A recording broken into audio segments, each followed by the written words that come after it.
क्या यूएस में रिसेशन आ रहा है या तो स्टैग्फ्लेशन आ रहा है, वही आज के चर्चा का विषय है। क्योंकि at the end of the day अगर हमारे मार्केट की बात करें तो काफी हद तक यूएस से इन्फ्लुएंस होता है। और अगर कुछ यहाँ वहाँ होता है यूएस में तो दूसरे दिन यहाँ भी मार्केट गिर जाता है। और ये जानना इसलिए जरूरी है क्योंकि at the end of the day no हमें भी पैसे कमाने हैं। क्योंकि अगर यूएस रिसेशन में जाता है तो उसका इम्पैक्ट भी हर जगह गिरेगा। तो चलिए बात करते हैं डिटेल में। और ओवरऑल अगर यूएस की रिसेशन की बात कुछ एक दो वीक से चल रही है, पहले ये इतनी बातें नहीं चल रही थी। लेकिन जिस तरह से ट्रम्प ने बयानबाजी की है, जिस तरह से वो रात को ट्रम्प सॉरी सुबह वो लगाते हैं, कोई टैरिफ लगाते हैं 20-25%, जैसे 25% मैक्सिको में लगा, फिर शाम तक वो वापस ले लेंगे, या तो कनाडा में लगा तो वापस ले लेंगे। अभी इस तरह का जब ये ऊपर नीचे करते हो ना तो मार्केट को अच्छा नहीं लगता, और ऊपर से मार्केट फियरफुल हो जाता है। जो वहां आप बिजनेसमैन है, ट्रेडर्स है, वो भी फेयरफुल हो जाते हैं यार। क्योंकि अगर आप समझो कि जैसे बात हुई कि कनाडा से जो स्टील आ रहा है 25% टैक्स लगा दिया, अभी वो रात को बोलते, परसों की ही बात है। हम लोग तो यहाँ भाई रात थी, वहां बोला कि भाई अभी ये 25 का 50% कर दूंगा। क्यों? क्योंकि कनाडा से जहां से इलेक्ट्रिसिटी आती है उनके वो कमिटी मेंबर ने बोला कि भाई हम लोग यहाँ 25% टैरिफ लगा देंगे, सरचार्ज जो इलेक्ट्रिसिटी कनाडा से यूएस में जाती है। और उसकी वजह से ये हो गए आग बबूला अपने ट्रम्प साहब, और ट्रम्प ने बोला कि भाई चलो भाई मैं तो 50% लगाऊंगा। और फिर 6 घंटे तक कुछ अंदर सब लोग ने बातें की, और बाद में 6 घंटे बाद ट्रम्प ने पूरी अपनी पॉलिसी रिवर्स कर दी कि चलो भाई हम लोग नहीं लगा रहे। लेकिन ये जो हो रहा है इसके वजह से पिछले 1 महीने में इतनी उथल पुथल हुई, जब से ये आए हैं तब से उथल पुथल हुई। लेकिन इसके वजह से प्रॉब्लम क्या हो रहा है, सबको ये डर लग गया है कि भाई टैरिफ तो लगाते जा रहे हैं लेफ्ट राइट सेंटर, लेकिन इसके वजह से इन्फ्लेशन बढ़ेगा। क्यों इन्फ्लेशन बढ़ेगा? एक सिंपल सी है। जो गुड्स बाहर से आते थे, समझ लो चाइना से माल आता है, और चाइना का माल सस्ता है, आपको रॉ मटेरियल सस्ता मिलता है, तो आपका कॉस्ट ऑफ प्रोडक्शन सस्ता होता है, तो आप सेलिंग प्राइस थोड़ी कम रखोगे। लेकिन समझ लो आपने चाइना से इंपोर्ट नहीं किया और आप बोलते हो कि भाई, और यहाँ इंपोर्ट नहीं किया, चलो आपने 25-20% टैक्स टैरिफ लगा दिया, और आपको जो प्रोड्यूस होता है वो बोलेगा भाई अभी वहां तो महंगा पड़ रहा है तो मैं यहाँ से अपने वहां से रिसोर्स कर लेता हूँ। और अगर वो करने जाता है तो वहां क्या होता है, जो इंटरनल जो अपना रेट कार्ड होता है वो ज्यादा होता है, और उसकी वजह से अपने आप कॉस्ट ऑफ प्रोडक्शन और सेलिंग प्राइस बढ़ जाता है, और eight the end of the customer ज्यादा पे करते हैं, तो इन्फ्लेशन भी बढ़ता है। और इन्फ्लेशन का जिन उन्होंने बहुत टाइम के बाद कंट्रोल किया, और वहां प्रॉब्लम आ गई कि इन्फ्लेशन ऊपर जाएगा। लेकिन इन्फ्लेशन ऊपर जाता है तो नॉर्मली ग्रोथ ऊपर आती है, लेकिन अगर इस तरह से माहौल रहा तो ग्रोथ नीचे भी जा सकती है। क्योंकि अगर सामने के देश आपके खिलाफ हो गए जिस तरह से हो रहे हैं, क्योंकि अगर आप देखो बात, अगर हम लोग चाइना बोले, यूरोप बोले, या मैक्सिको और कनाडा, सब लोग इसके खिलाफ है। मैक्सिको तो भी धीरे धीरे वो कहते हैं कछुए की तरह वो नेगोशिएट करते जा रहे हैं, करते जा रहे हैं। अभी भी उन्होंने रेसिप्रोकल टैक्स लगाया नहीं है। लेकिन कनाडा तो फुल ऑन वॉर पे है, और चाइना भी फुल ऑन, और ईयू भी तैयार है, ईयू यानी यूरोप। क्योंकि क्या हो गया था कि भाई नहीं रहना आपकी छत्र छाया में, और ट्रम्प ने भी बोल दिया है अभी से कि भाई मुझे किसी को अपने छत्र छाया में रहना भी नहीं है, मुझे तो अपना खुद का देखना है। अब ये सब के वजह से ना ट्रेड में प्रॉब्लम आती है, तो कॉस्ट बढ़ती है, और इन्फ्लेशन बढ़ता है तो रेट कट के होप नीचे चले जाते हैं। आप बोलोगे नहीं तो अपन कल का डेटा देखा, कल का डेटा तो यूएस का कम आया इन्फ्लेशन। लेकिन भाई ये समझो ये पुराना डेटा होता है, ये जो 2 महीने पहले का डेटा अभी रिफ्लेक्ट है। जैसे अपने भी वहां भी 3.61 आया ना, बहुत ही जबरदस्त है बाय द वे। चलो हम लोग एंड में बात करेंगे, लेकिन बहुत ही बड़ा पॉजिटिव पॉइंट है वो। तो वो आप कहते हैं 2 महीने पहले का डेटा है, करेक्ट, वो अभी रिफ्लेक्ट हो रहा है। तो यहाँ से जो यूएस की इकोनॉमी से बोल रहे हैं कि अभी के जो इन्फ्लेशन आएंगे वो ज्यादा ही आएंगे, क्योंकि टैरिफ लगना चालू होंगे तो अपने आप इन्फ्लेशन बढ़ेगा। और ट्रम्प भी है, ट्रम्प भी कभी कभी भूल जाता है कि हाँ भाई थोड़ा पेन तो संभलना पड़ेगा, मैं तो स्टॉक मार्केट को देखता नहीं हूँ, मैं तो अपना देखूंगा, अपना यानी यूएस का देखूंगा, और अकॉर्डिंगली पॉलिसी करूंगा। लेकिन सच बोलूं कोई ऐसा करता नहीं है, सबको मार्केट देखना ही पड़ता है। और जो नहीं बोलता है मैं देखता नहीं हूँ, वो उसको मार्केट मजबूर करता है देखने के लिए। और वही चीज हो रही है अभी यूएस में। ट्रम्प यहाँ पॉलिसी डिक्लेयर करता है, मार्केट सम करके नीचे आ जाता है, और 6 घंटे में पॉलिसी रिवर्स हो जाती है। आप इग्नोर नहीं कर सकते मार्केट, क्योंकि वो बैरोमीटर है आपका, करेक्ट। तो ये सब के वजह से बहुत ही प्रॉब्लम हो चुकी है। ओवरऑल सबको ऐसा ही लग रहा है कि इस तरह से चलता रहा तो आगे जाके बहुत दिक्कत आएगी यूएस में। क्योंकि अगर पीछे 1.5-2 महीने की मैं हिस्ट्री भी देख लूंगा यूएस की, यूएस में हम लोग टाइमलाइन भी देखे, मैंने एक टाइमलाइन बनाया, आप जरा इस पे गौर फरमाए, मैं 1 मिनट ये देख लीजिए आप।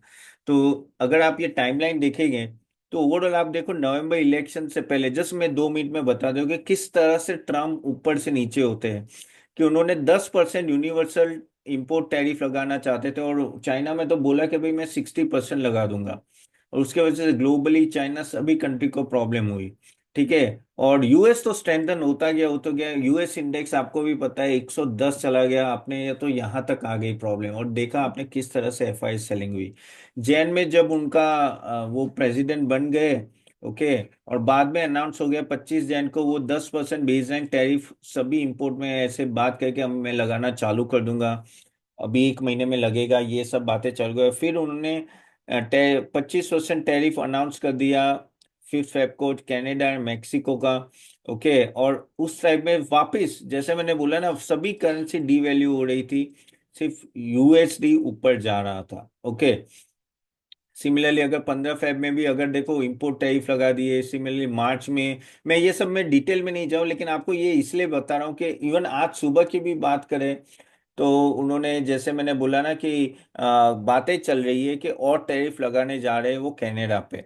अब ये सब चीजें की वजह से ना बड़ी प्रॉब्लम होती है। इसके वजह से होता क्या है, देखो हम हमारे लिए भी सबसे बड़ा प्रॉब्लम है कि रेसिप्रोकल टैक्स शायद लगेगा नियर टाइम में। अपने जो कॉमर्स मिनिस्टर पीयूष गोयल जी यूएस में बैठ गए होटल में, 2 महीने वहीं रुकेंगे ऐसा लग रहा है। लेकिन हाँ, नेगोशिएशन चल रहा है जबरदस्त, और वहां सुना जा रहा है कि यूएस जबरदस्त प्रेशर कर रहा है।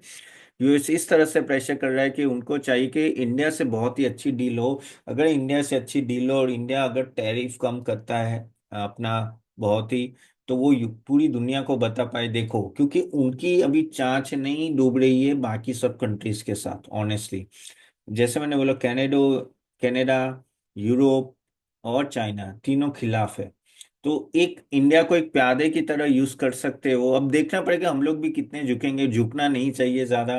एग्रीकल्चर सेक्टर में तो खास कोई टैक्स टैरिफ हटाना ही नहीं चाहिए। 35% टैरिफ हम लोग लगाते हैं। 70 करोड़ 70 करोड़ पीपल अपने एग्रीकल्चर सेक्टर पे डिपेंडेंट है, अगर वहां अगर हटाए तो इन लोगों को डायरेक्ट प्रॉब्लम होगी। ऐसे पता है गवर्नमेंट को तो उतना तो सैनिटी प्रिवेल करेगी, लेकिन क्या बोले कि कुछ भी हो सकता है। ठीक है, तो ये सब टैरिफ की जब हम लोग बात करते हैं इसके वजह से देखो इम्पैक्ट क्या आ रहा है। अगर मैं यूएस बॉन्ड यील्ड की बात करूं तो देखो वो जनवरी में 3.9 था, वो बढ़ के 4.32 हुआ। ओके, ऊपर बढ़ गया, क्यों? क्योंकि सबको ऐसा लगा कि भाई इन्फ्लेशन का जीन वापिस आ रहा है, तो वो एक नेगेटिव हो जाता है यूएस इकोनॉमी के लिए।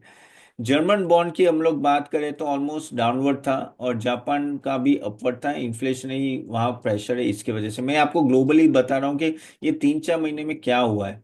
अगर हम लोग करेंसी की भी बात करें, देखो यूएसडी अकेला स्ट्रांगर होता जाएगा, बाकी आईएनआर, चाइना, यूरोप सभी नीचे गए थे, क्योंकि एफआई वापिस यूएसए में जा रहे थे। और सेफ हेवन में जब भी कोई प्रॉब्लम होती है तो वो सेफ हेवन यूएसडी डॉलर गिना जाता है, और उसके वजह से वहां वापस पैसा जा रहा था।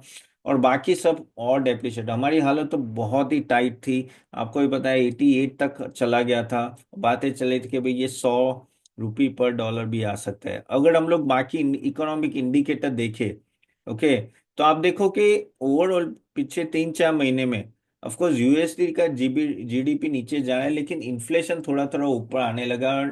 अनएम्प्लॉयमेंट फोरकास्ट भी ऊपर आ रहा है। ओके, तो यहाँ प्रॉब्लम वो ये कि जैसे कुछ कुछ बड़े बड़े प्लेयर्स है ना, गोल्डमैन, मॉर्गन स्टैनली, आईएमएफ की बात कि भाई ग्रोथ थोड़ा स्लो होगा, एंड उसके वजह से स्टैगफ्लेशन सिनारियो आएगा। अब आप बोलोगे यार तपन ये स्टैगफ्लेशन क्या है? स्टैगफ्लेशन वो है कि जब आपका ग्रोथ ऊपर जाता है, सॉरी, इन्फ्लेशन ऊपर जाता है और ग्रोथ नीचे आता है, जो केस में यहाँ हो रहा है। अब आप बोलोगे कि क्यों ऐसा हो रहा है, देखो इन्फ्लेशन जैसे जैसे बढ़ेगी तो कंज्यूमर की स्पेंडिंग कैपेसिटी में इम्पैक्ट आता है, और कंज्यूमर अगर स्पेंड कम करेगा तो जीडीपी अपने आप डाउन होगी। नॉर्मली क्या होता है कि जब इकोनॉमी सुस्त होती है तब जानबूझ के वो लोग क्या करते हैं कि लिक्विडिटी भी फैलाते हैं, लिक्विडिटी मार्केट में लाते हैं, उसके वजह से इन्फ्लेशन बढ़ता है। और इन्फ्लेशन जैसे जैसे बढ़ता है तो लोग ज्यादा कमाते हैं तो ग्रोथ भी होता है, लेकिन यहाँ उल्टा हो रहा है। इंडिया में अगर आप देखो तो 6.2 जीडीपी ग्रोथ की बात चल रही है नेक्स्ट ईयर तक, और अभी इन्फ्लेशन ऑनेस्टली ये थोड़ा पुराना है, लेकिन कल जो आया 3.61, तो वो काफी हद तक ठीक है। चाइना 5% जीडीपी का टारगेट कर रहा है और यहाँ इन्फ्लेशन उनका स्टैग्नेंट है। ओके, और बेसिकली अगर ईयू की बात करें तो उनकी हालत ऐसे भी पहले 0 से 1% की ग्रोथ की रहती है, लेकिन इन्फ्लेशन वहां भी बढ़ रहा है, अनएम्प्लॉयमेंट भी बढ़ रहा है। सो स्टैगफ्लेशन प्रॉब्लम वहाँ यूरोप में भी आ सकता है। इंडिया में क्या, यूएस, चाइना में एक्सपोर्ट थोड़ा स्लो डाउन होगा क्योंकि टैरिफ की वजह से, और स्टिमुलस पैकेज और एक्सपेक्टेड है आएंगे। स्टिमुलस पैकेज उन लोगों ने जब से आई थिंक सितंबर अक्टूबर नवंबर से अनाउंस किए भाई साहब, चाइना ने पहले लगा कि चाइना परफॉर्म नहीं करेगा, लेकिन सही में जबरदस्त परफॉर्म किया चाइना ने, पूरे वर्ल्ड मार्केट को आउट परफॉर्म किया है। और हमारे में ग्रोथ तो स्टेबल है, लेकिन टैरिफ हाइक की वजह से थोड़ा प्रॉब्लम आ सकती है। तो ये कुछ इकोनॉमिक इंडिकेटर है। अभी हम लोग बात करते हैं कि भाई क्या सही में स्टैगफ्लेशन या रिसेशन आने वाला है, क्योंकि वही सब लोग बोल रहे हैं। रिसेशन यानी आपको भी पता है ना कि जहाँ ग्रोथ नहीं होती है। तो गोल्डमैन सैक्स बोल रहे हैं कि भाई रिसेशन की प्रोबेबिलिटी ऑलमोस्ट 20% है यूएसए में। ओके, और क्योंकि ग्रोथ कम है और एलिवेटेड टैरिफ रहेंगे। मॉर्गन स्टैनली बोल रहे 35 to 40% moderate to higher level पे शॉर्ट टर्म में स्टैगफ्लेशन रहेगा। ठीक है, recession may not be inevitable. Okay, लेकिन स्टैगफ्लेशन की बात ज्यादा वो करे रादर देन रिसेशन। उनका आईएमएफ ने कोई डेटा नहीं, लेकिन बहुत कंसर्न उनको, बस वही प्रॉब्लम है कि अगर टैरिफ हाइक हुआ पूरे वर्ल्ड ओवर में प्रॉब्लम हुआ। देखो आपको एक इम्प्लीकेशन बताता हूँ मैं। ये टैरिफ की बात आई और चाइना ने कनाडा पे टैरिफ लगा दिया। ओके, तो आप देखो कहाँ से कहाँ चाइना और कनाडा भी आ गया। अभी बात चले कि ईयू यानी यूरोप, इंडिया से जो इंपोर्ट हो रहा है स्टील, वहां वो 25% से टैरिफ लगाना चाहते हैं। अब क्यों होता है, देखो आप समझो, इसके पीछे भी एक रीजन होता है। क्योंकि जब सब जगह आपका ट्रेड इंपैक्ट होता है, जैसे मैंने यूएस के साथ को एक्सपोर्ट कर रहा था, ठीक है, अब वहां मेरा ट्रेड में प्रॉब्लम आ गई क्योंकि टैरिफ बढ़े, तो वो माल तो मेरा पड़ा रहा। अब वो माल मुझे मेरे डोमेस्टिक में तो बेचना पड़ेगा ना, अगर मैं वहां ट्रांसफर नहीं कर रहा। और लेकिन वहां से मुझे बाहर से चीप प्रोडक्ट आ रहा है उसी के, या चीप माल आ रहा है, तो लोग वो बाई करेंगे। ये क्यों होती है, इसलिए वो लोग क्या करते हैं, वहां टैरिफ लगा देते हैं इंपोर्ट में। तो फिर जो चीज एक्सपोर्ट नहीं हो सकती वो डोमेस्टिकली कंज्यूम हो। अब ये एक विशियस साइकिल है जो आपको समझना है, और यही चीज हो रही कि अब क्या हो सकता है कि भाई हर एक कंट्री दूसरे कंट्री के साथ अपना ट्रेड डिस्कस करेगा कि भाई आगे जाके करना क्या है। ओके, सिमिलरली फेडरल रिजर्व भी बोल रहे हैं कि भाई 35% चांस है की प्रॉब्लम हो सकती है। तो उन्होंने बोला कि इजी मॉनेटरी पॉलिसी होगा, लेकिन प्रोवाइडेड इकोनॉमी में सही प्रॉब्लम आएगी तो ही वो हो सकता है। तो अगर हम लोग ये आपको मैंने व्यू इसलिए बताया क्योंकि आपको समझना चाहिए कि अभी सिचुएशन क्या है। सिचुएशन ये है कि यूएस नीचे जा रहा है, क्योंकि उनकी पॉलिसी, वो कहते हैं ना कि आ बेल मुझे मार जैसी वाली बात है। ये पहले हवा में दोनों, इलॉन मस्क और ट्रम्प भी उड़ रहे हैं। और इलॉन मस्क तो गाड़ी बेच रहा है, ट्रम्प को सब चलता है, यूएस में सब कुछ ऐसा ही है। और ट्रम्प भी इलॉन मस्क भी फालतू में हर जगह पैर मार रहे हैं। किसी प्रेसिडेंट को बोल रहे कि you are useless and all that है, यार तुमको किसने अथॉरिटी दी है, तुम अपना धंधा संभालो ना, इतना ज्यादा पैर भी क्यों मारना है। बट एनीवेज, ट्रम्प के देखो, ट्रम्प के खबे पे वो बंदूक रख के वो आए ना इंडिया में। अभी देखो इंडिया में आ गया ना, टेस्ला भी एंट्री कर रहा है, स्टारलिंक भी एंट्री कर रहा है। दोनों ने, स्टारलिंक ने जियो और एयरटेल से भी कॉन्ट्रैक्ट कर लिया है। आगे जाके देखना पड़ेगा कि ये सही में अच्छा होगा कि नहीं होगा, क्योंकि वो भाई साहब सैटेलाइट से इंटरनेट देगा तो जियो और एयरटेल को प्रॉब्लम होगा, लेकिन देखो वो बहुत एक्सपेंसिव है स्टारलिंक। अनलेस अनलेस आप वो हाई लेवल पे हो ना, और आपको हर एक रिमोट जगह पे जाके चाहिए ही चाहिए इंटरनेट, तो होता है ऐसा, तो मिल जाता है अभी। इनके टावर भी काफी स्ट्रांग हुए, बट एनीवेज वो कभी की बात करेंगे। तो ओवरऑल सिचुएशन में ये मुझे ऐसा लग रहा है कि अभी थोड़ा यूएस ठंडा रहेगा। लेकिन अपने लिए क्या है, देखो अपने लिए तो अच्छी सिचुएशन है। ये सब होने से वजह से अगर हम लोग बोलते कि ये रिसेशनरी फियर्स गिन लो या स्टैग्नेशन फियर्स गिन लो, हमारे लिए क्यों फायदा है। आप समझो, डॉलर इंडेक्स कहाँ आ गया।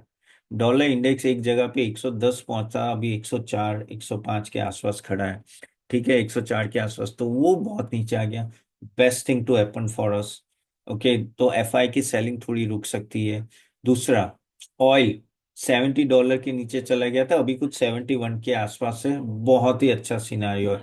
बातें चल रही है कि ये 60 तक भी जाएगा अगर ये ट्रेड एक्सकेलेशन रुके नहीं तो वहां भी एक पॉजिटिव हुए हैं। तीसरा पॉइंट, इन्फ्लेशन डाउन हो गया 3.61%। ओके, इस महीने का अभी आप सोचो 3.61, और अभी पेट्रोल का, अभी जो ऑयल नीचे आ रहा है, तो नेक्स्ट क्वार्टर और अच्छा आ सकता है। अब आरबीआई का पॉलिसी क्या है, 2 से 4 के बीच में अगर इन्फ्लेशन होता है तो आपका इंटरेस्ट रेट कट हो सकता है। तो अप्रैल की पॉलिसी में, शायद पॉलिसी में कटा है तो अपने लिए बेटर है। तो वो भी एक पॉजिटिव है। आईआईपी डेटा 5 आ गया, तो 5 अच्छा है डेटा। पिछले बार वो 3.5 से 5 आ गया, तो वो भी बहुत अच्छा है। सो मुझे ऐसा लग रहा है कि समवॉट, अगर यूएस में प्रॉब्लम आती है, उनकी चर्बी थोड़ी कम होती है, डॉलर थोड़ा वीक होता है, अपने लिए अच्छा है। अपने लिए इन्फ्लेशन पॉइंट ऑफ व्यू से और stock market point of view से भी अच्छा है। तो यहाँ से भी, यहाँ से आप बोलोगे कि क्या, तो क्या मार्केट में सेलिंग खत्म हो गई, क्या अभी हम लोग बढ़ सकते हैं? एक तरह से 22,000 एक अच्छा खासा, कह सकते हैं, वो टेक्निकल भाषा में बोलते हैं सपोर्ट है। 21,000 वर्स्ट केस सिनारियो में है। लेकिन यहाँ एक चीज तो तय है कि things are much much better. तो अगर आपको लेना है तो आप ले भी सकते हो।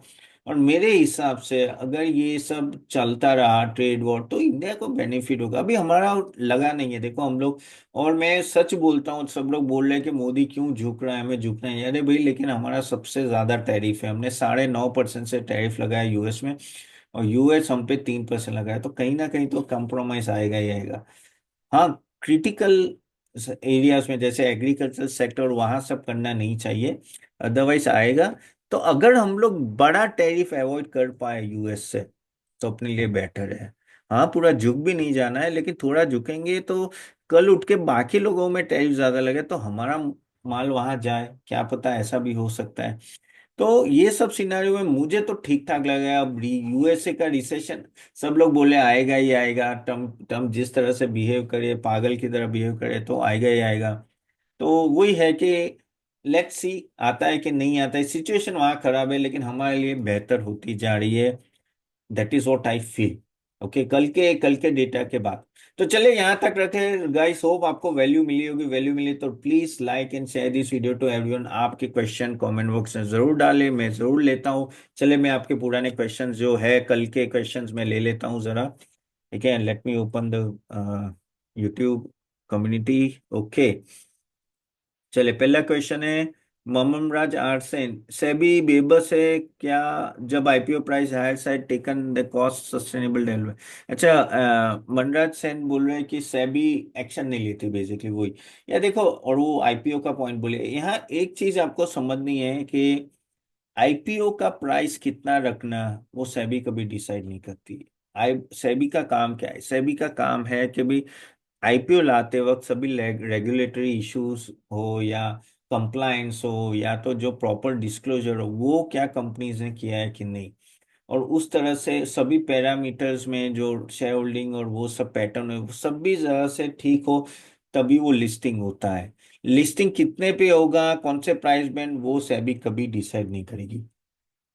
वो कंपनी डिसाइड करेंगे, और कंपनी नहीं, उनके इन्वेस्टमेंट बैंकर डिसाइड करेंगे। तो सेबी इतना ही बोल सकती है कि भाई आप ये जो कंपनी है उसने कंप्लायंस ज्यादा किया, तो उससे ज्यादा सोचो मत। तो वो हमें देखना है कि भाई ग्रे मार्केट प्रीमियम है या बहुत ज्यादा है, लेकिन क्या सही में वो कंपनी की ग्रोथ है, वही देखना है। Okay, Shivraj Chetari 2492, convincing knowledge, thank you. Then Sanjeev Hegde sir, anything wrong with the fundamentals of एप्टोटेक्स इंडस्ट्री? 1 मिनट, हाँ, मैं ओपन कर लेता हूँ।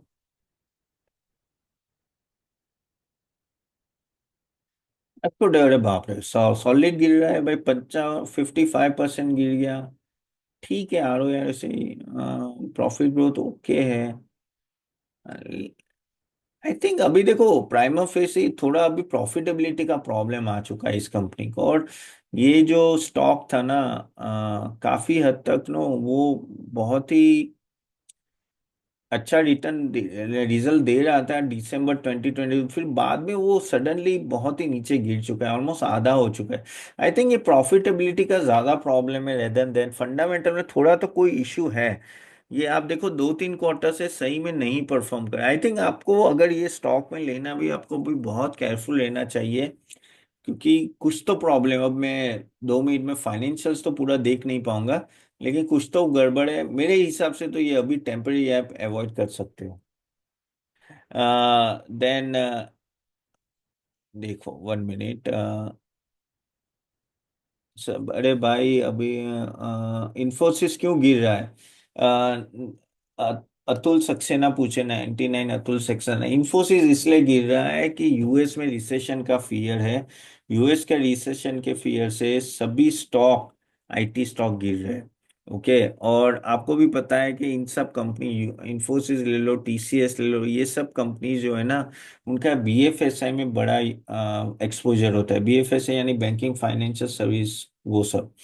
तो उसमें जैसे अगर रिसेशन की बात होती है, स्टैग्फ्लेशन की बात होती है, तो इन सब कंपनी पे डायरेक्ट इम्पैक्ट है। और इन सब इम्पैक्ट की वजह से स्टॉक, वहाँ क्या होता है कि बजट कट होता है, आईटी रिलेटेड बजट और वो सब, तो डायरेक्टली इनको इम्पैक्ट है। तो यूएस प्रॉब्लम है, इसलिए इन्फोसिस गिर रहा है। Please share, confirm that Tata motor share till 27 मार्च। यानी Tata motor I think it's in a good position, और बहुत ही नीचे गिर चुका है। I think it's, if you want you can yes still hold that stock, not a problem. Again guys, ये जो भी बोल रहा हूँ, I am a SEBI registered research analyst, based on my knowledge and understanding I am telling you. ये कोई किसी तरह से रिकमेंडेशन नहीं है। प्लीज अपना रिसर्च करके इन्वेस्ट करना है। ओके, देन बहुत ही ओके। LSQS91IB बोल रहे हैं, बहुत हिंदी में जबरदस्त लिखा है। वही बोल रहे कि पुरानी कहावत है, चोर मोसरे भाई भाई यानी वही बोले कि जिस, जो मैंने एक शॉट डाला था, स्टारलिंक का टाइप हुआ है जियो और एयरटेल। अब देखो यार, आने तो वाला था स्टारलिंक, अभी जियो और एयरटेल ने बोला भाई हम लोग हेल्प करने के, देखना पड़ेगा यार आगे जाके क्या माहौल होगा। स्टारलिंक बहुत ही हाई लेवल का पैकेज होगा, तो सबको परवड़ेगा नहीं, तो देखना पड़ेगा क्या रेवेन्यू स्ट्रीम होगा, क्या होगा। अभी से क्या बोले, लेकिन हाँ यार, सैटेलाइट से अगर इंटरनेट मिले तो ये सब की जरूरत ही क्या है। Correct, so that is a thing. Should be, Chandrashekhar सन बोल रहे, शुड वी विड्रॉ और डिपॉजिट? वो आई थिंक इंडसइंड बैंक के लिए बोल रहे हैं।